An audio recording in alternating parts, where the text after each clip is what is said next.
ये कहानी 1939 की है, जब पोलैंड और जर्मनी के बीच युद्ध चल रहा था। हम एक पियानो वादक को देखते हैं जो बहुत ही कुशलता से पियानो बजाता था।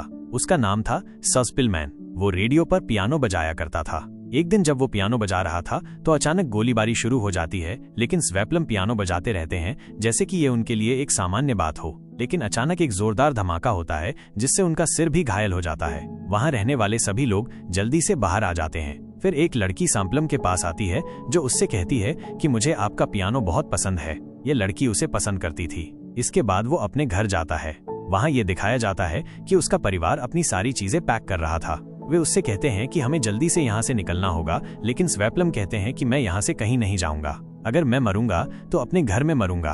फिर वह रेडियो पर सुनता है कि स्थिति नियंत्रित हो गई है। ये सुनकर स्वेप्लम का परिवार बहुत खुश हुआ। उसके परिवार में एक माँ, एक पिता, 2 बहनें और एक भाई था। लेकिन उनकी खुशी ज्यादा दिन नहीं रही। जर्मन सेना वहां आ जाती है। जैसे ही वे वहां पहुंचते हैं, वे घोषणा करते हैं कि कोई भी यहूदी अपने घर में 2000 रुपए से अधिक नहीं रखेगा और अपने हाथ पर एक सफेद कपड़ा बांधेगा जिससे उन्हें दूर से पहचाना जा सकेगा। यानी जर्मन आकर पोलैंड पर कब्जा कर चुके थे। वे कुछ दुकानों के बाहर ये भी लिखते हैं कि यहूदी और कुत्तों को आने की अनुमति नहीं है, यानी उन्हें दुकानों पर आने से मना किया गया है। अब क्योंकि जर्मन वहां आए थे और सभी रेडियो स्टेशनों को उड़ा दिया था, इसलिए ज़ेप्लम के पास नौकरी भी नहीं है, लेकिन उन्हें एक होटल में पियानो बजाने की नौकरी मिल जाती है।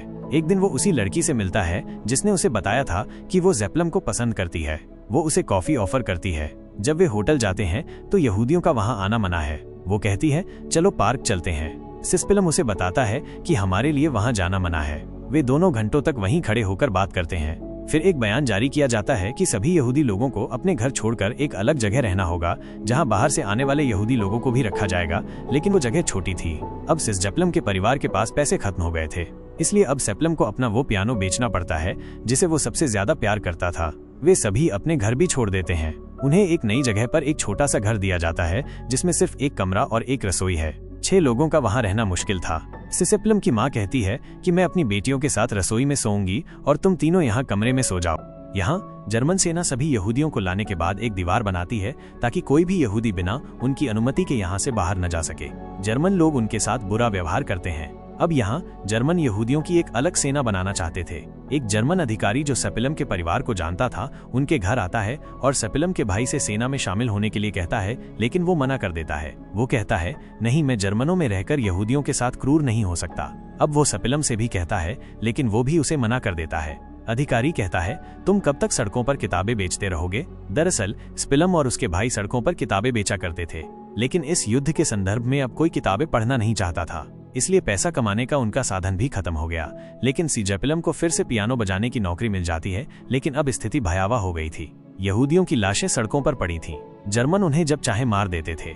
जैसे ही जर्मन यहूदी इलाके में आते थे, वे अपने घर की सारी लाइटें बंद कर देते थे, क्योंकि वे किसी को भी कभी भी मार सकते थे। एक रात जर्मन अधिकारी एक घर जाते हैं जहां एक परिवार मेज पर बैठा खा रहा था। जैसे ही वे आते हैं, वे सभी को उठने के लिए कहते हैं। सभी लोग उनके सम्मान में खड़े हो गए सिवाय एक आदमी के। वो विकलांग था और वे जानते थे कि वो चल नहीं सकता, लेकिन फिर भी जर्मन अधिकारी उसे खिड़की से बाहर फेंकने का आदेश देता है और उसके परिवार से भागने के लिए कहता है। जब गरीब लोग भाग जाते हैं तो जर्मन अधिकारी पीछे से उन पर गोली चला देते हैं। इसी तरह यहाँ गरीब यहूदियों को यातनाएं दी जाती थीं। एक दिन उन्हें खबर मिलती है कि वे सभी यहूदियों को यहाँ से लेबर कैंप भेज रहे हैं, लेकिन उन्हें लगा कि ये खबर झूठी थी, लेकिन ये सच थी। अब जर्मन यहाँ से भी सभी यहूदियों को ले जाते हैं। उन्हें एक जगह रखा जाता है। भूख और प्यास के कारण गरीब लोग बुरी हालत में थे।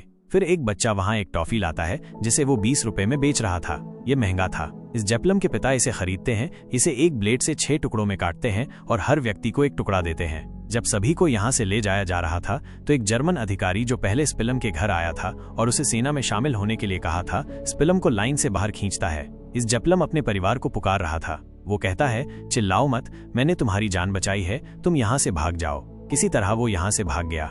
जर्मन बाकी यहूदियों को ट्रेन से भेजते हैं। ज़ेप्लम जानता था कि जो कोई भी ट्रेन से गया है वो कभी वापस नहीं आएगा। वो बहुत रोता है क्योंकि उसे पता था कि उसने अपना परिवार खो दिया है। वो उसी जगह जाता है जहां उसका शिविर था, लेकिन अब वहां लाशों के अलावा कोई नहीं था। फिर वो उस जगह जाता है जहां वो पियानो बजाया करता था।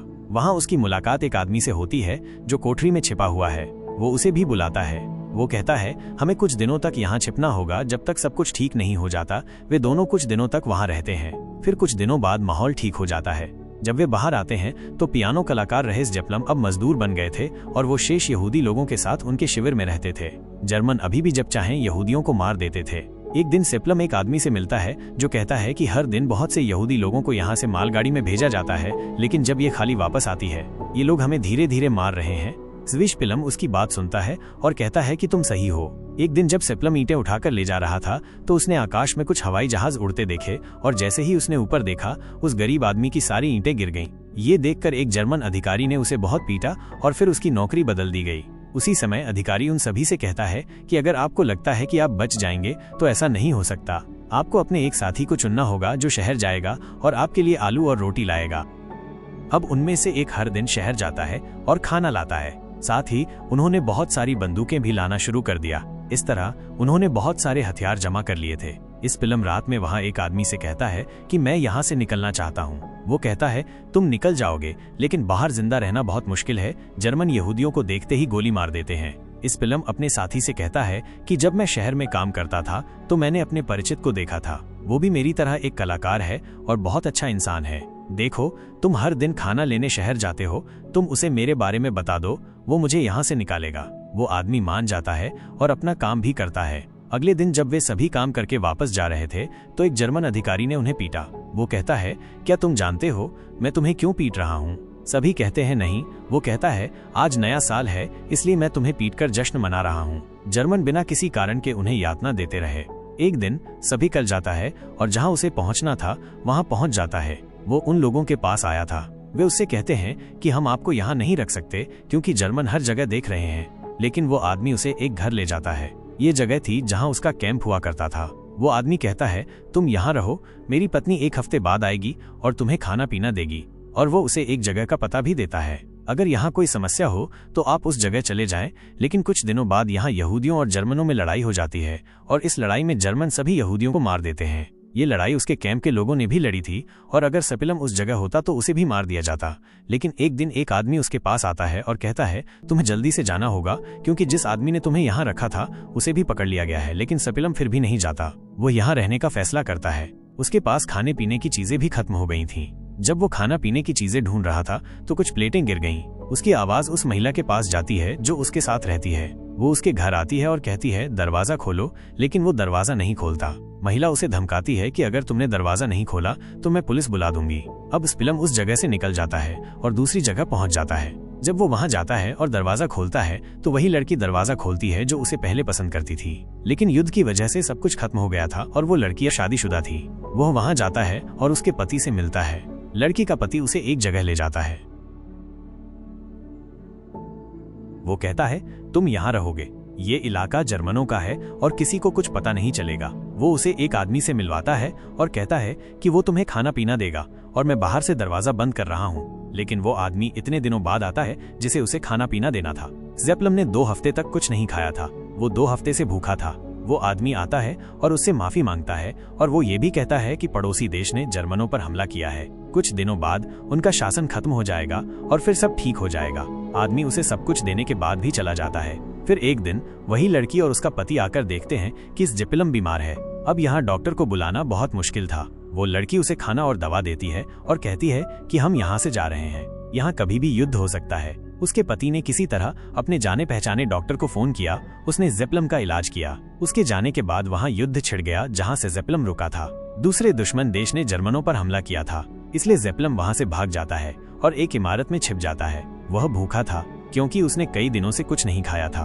उसे एक इमारत में खाने का एक डिब्बा मिलता है और वो पूरी तरह से सील हो गया था। वहाँ भी हमला हुआ था, इसलिए वो डिब्बा लेकर चढ़ जाता है। वह रात में फिर से खाने के डिब्बे को खोलने की कोशिश करता है, लेकिन तभी एक जर्मन अधिकारी वहाँ आ जाता है। वह आता है और उससे पूछता है कि तुम यहाँ क्या कर रहे हो। वह कहता है मैं उस डिब्बे को खोलने की कोशिश कर रहा था।